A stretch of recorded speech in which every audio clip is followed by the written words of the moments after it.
चलिए शुरू करते हैं। जय हिंद दोस्तों। नेता नेता हर कोई कहता तीसरे मंजिल पे रहता, इसकी बहन को चौदह गांड मारने जैसा। कैसा? गांड मारने जैसा। चुप तेरी माँ का भोसड़ा तेरी, चुप तेरी माँ चुप में। तो कैसे हैं आप लोग? अबे लौड़े अपना काम कर। बच्चे तेरी गाड़ मार दूंगा मैं। अब बोल।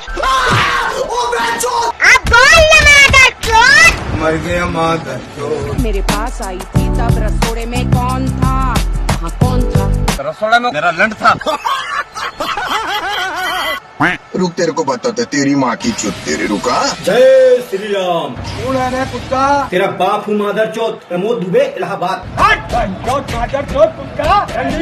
तुम्हारी माँ चौथ देंगे, तुम्हारी बहन चौथ देंगे।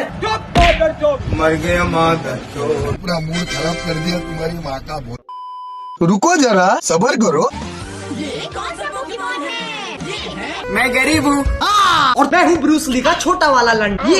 खत्म, टाटा, गुड बाय, गया।